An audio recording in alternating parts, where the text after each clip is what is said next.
Operation Sindoor സൈനിക നടപടി വിശദീകരിച്ച കേണൽ സോഫിയ ഖുറേഷിക്കെതിരായ പരാമർശത്തിൽ ബി.ജെ.പി. മന്ത്രി വിജയ് ഷായുടെ അറസ്റ്റ് സുപ്രീം കോടതി തടഞ്ഞു. അന്വേഷണത്തിനായി പ്രത്യേക സംഘത്തെ രൂപീകരിച്ചിട്ടുണ്ട്. 3 IPS ഉദ്യോഗസ്ഥർ അടങ്ങുന്ന സംഘത്തെയാണ് സുപ്രീം കോടതി ചുമതലപ്പെടുത്തിയത്. അച്യുതൻ വിവരങ്ങൾ നൽകും ഡൽഹിയിൽ നിന്ന്. അച്യുതൻ, ഈ അറസ്റ്റ് തടഞ്ഞു എന്നത് മാത്രമേ മന്ത്രിക്ക് ഒരു ആനുകൂല്യമുള്ളൂ. പരാമർശങ്ങൾ മുഴുവൻ മന്ത്രിക്കെതിരാണ്. മന്ത്രിയുടെ മാപ്പപേക്ഷ കോടതി അംഗീകരിച്ചില്ല, മുതലക്കണ്ണീരൊഴുക്കലാണ് എന്ന് സുപ്രീം കോടതി തന്നെ വ്യക്തമാക്കുന്നുണ്ട്. അപ്പോൾ വിജയ് ഷായ്ക്ക് എന്താണ് കൂടുതൽ അപകടത്തിലേക്ക് സുപ്രീം കോടതിയുടെ പരാമർശങ്ങളൊക്കെ വലിയ പ്രതിരോധത്തിലാവുകയാണല്ലോ മന്ത്രി, അല്ലേ? തീർച്ചയായിട്ടും വിജയകുമാർ, സുപ്രീം കോടതിയുടെ ഭാഗത്ത് നിന്ന് രൂക്ഷമായ വിമർശനമാണ് വിജയ് ഷായ്ക്കെതിരെ ഉണ്ടായത്. അതിൽ സുപ്രീം കോടതി ചൂണ്ടിക്കാട്ടിയത് പരിചയസമ്പന്നനായ ഒരു രാഷ്ട്രീയക്കാരൻ എന്ന നിലയിൽ ഉപയോഗിക്കുന്ന വാക്കുകളെക്കുറിച്ചുള്ള ഒരു ബോധ്യം അത് അദ്ദേഹത്തിന് വേണം എന്നാണ് വിജയ് ഷായോട് പറഞ്ഞത്. ഒപ്പം തന്നെ ഈ മാപ്പപേക്ഷ, അതായത് ക്ഷമാപണം നടത്തി എന്ന് വിജയ് ഷാ പറയുന്നു. ആ ക്ഷമാപണം ഏത് തരത്തിലുള്ളത് എന്നതായിരുന്നു സുപ്രീം കോടതി ചോദിച്ചത്.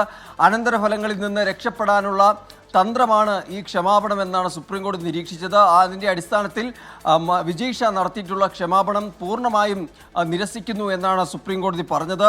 മാത്രമല്ല, ഈ സായുധ സേനയെ സംബന്ധിച്ചിടത്തോളം ഇതൊരു പ്രധാനപ്പെട്ട വിഷയമാണ്. അതുകൊണ്ട് ആ ഉത്തരവാദിത്തോടു കൂടി കോടതി പെരുമാറും എന്നതാണ് അറിയിച്ചത്. അതിൻ്റെ കൂടി ഭാഗമായിട്ടാണ് ഈ വിജയ് ഷായുടെ പരാമർശവുമായി ബന്ധപ്പെട്ട് ഇപ്പോൾ അത് അന്വേഷിക്കാൻ ഒരു പ്രത്യേക അന്വേഷണ സംഘത്തെ രൂപീകരിച്ചിരിക്കുന്നത്. 3 IPS ഉദ്യോഗസ്ഥർ, ഒരു വനിതാ ഉദ്യോഗസ്ഥ ഉൾപ്പെടെ 3 IPS ഉദ്യോഗസ്ഥർ ഉൾപ്പെടുന്ന ഒരു SITക്കാണ് ഇപ്പോൾ രൂപീകരിച്ചിരിക്കുന്നത്. അതിൽ IG റാങ്കിലുള്ള ഉദ്യോഗസ്ഥനായിരിക്കും അത് നയിക്കുക. SP റാങ്കോ അതിന് മുകളിലുള്ളതോ ആയ ഉദ്യോഗസ്ഥരായിരിക്കും മറ്റ് 2 അംഗങ്ങൾ എന്നതാണ്.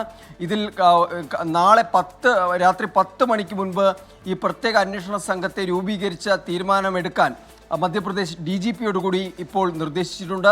ഒപ്പം തന്നെ ഈ വിഷയത്തിൽ ഇപ്പോൾ വിജയ് ഷായ്ക്ക് വിജയകുമാർ സൂചിപ്പിച്ചതുപോലെ ലഭിച്ചിരിക്കുന്ന ഒരു ആനുകൂല്യം എന്നത് അറസ്റ്റ് തടഞ്ഞിരിക്കുന്നു എന്നുള്ളതാണ്. ഒപ്പം തന്നെ അന്വേഷണത്തോട് പൂർണ്ണമായി സഹകരിക്കാനും ആവശ്യപ്പെട്ടിട്ടുണ്ട്. ഈ നിലവിലെ മധ്യപ്രദേശ് പോലീസ് എടുത്ത FIR അത് പ്രത്യേക അന്വേഷണ സംഘത്തിന് കൈമാറണം. കാര്യം അതിൽ അപാകതകളുണ്ടെന്ന് ഹൈക്കോടതി നിരീക്ഷിച്ചിരുന്നു. ആ അപാകതകളെപ്പറ്റി സുപ്രീം കോടതി സർക്കാരിനോട് വിശദീകരണം ചോദിക്കുകയും ചെയ്തു. ഇതിൻ്റെ ഭാഗമായി ഒരു നോട്ടീസ് കൂടി നൽകിയിരിക്കുകയാണ്. എന്തായാലും അന്വേഷണം നേരിട്ട് നിരീക്ഷിക്കില്ല എന്ന് സുപ്രീം കോടതി അറിയിച്ചു. മറിച്ച് ഈ പ്രത്യേക അന്വേഷണ സംഘം ഈ അന്വേഷണത്തിൻ്റെ ഒരു റിപ്പോർട്ട് അത് സുപ്രീം കോടതിക്ക് സമർപ്പിക്കാനാണ് നിർദ്ദേശിച്ചിരിക്കുന്നത്. മെയ് 28-നായിരിക്കും, ഈ മാസം 28-നായിരിക്കും ഇനി ഈ ഹർജി പരിഗണിക്കുക. എന്തായാലും വിജയ് ഷായുടെ പരാമർശം, അതുമായി ബന്ധപ്പെട്ട് നടത്തിയ ക്ഷമാപണം അത് നിരസിച്ചുകൊണ്ടാണ് സുപ്രീം കോടതി ഇപ്പോൾ ഒരു തീരുമാനത്തിലേക്ക് കടന്നിരിക്കുന്നത്. വിജയകുമാർ. വിജയ് ഷായുടെ ക്ഷമാപണത്തെ പൂർണ്ണമായും സുപ്രീം കോടതി തള്ളുകയാണ്. അനന്തരഫലങ്ങളിൽ നിന്ന് ഒഴിഞ്ഞു മാറാനുള്ള ഒരു തന്ത്രമായിരുന്നു ആ ക്ഷമാപണം എന്നാണ് ജസ്റ്റിസ് സൂര്യകാന്ത് ഇപ്പോൾ അഭിപ്രായപ്പെട്ടിരിക്കുന്നത്. വികാരങ്ങളെ വ്രണപ്പെടുത്തി എന്ന് സമ്മതിക്കാൻ മന്ത്രി വിജയ് ഷാ തയ്യാറാകുന്നില്ല എന്ന് കോടതി സൂചിപ്പിക്കുകയും ചെയ്തിട്ടുണ്ട്. വളരെ കർശനമായി തന്നെ കോടതി ഈ വിഷയത്തെ സമീപിക്കുന്നുണ്ട് എന്നാണ് കോടതി വ്യക്തമാക്കുന്നത്. ഹൈക്കോടതി കേസെടുക്കാൻ നിർദ്ദേശിച്ചത് അതിൻ്റെ കടമ നിർവഹിച്ചതിന് തുല്യമാണ് എന്ന് കോടതി പറയുന്നു. സംസ്ഥാന നടപടി നീതിയുക്തമാകണം എന്നാണ് ജനങ്ങൾ ആഗ്രഹിക്കുന്നത്. അതേ നിലയിൽ കാര്യങ്ങൾ നീങ്ങണം. അക്കാര്യത്തിൽ കോടതി വളരെ ഗൗരവത്തിൽ തന്നെ ഈ വിഷയത്തെ കാണുന്നു എന്ന സൂചന പരാമർശങ്ങളിലാകെയുണ്ട്.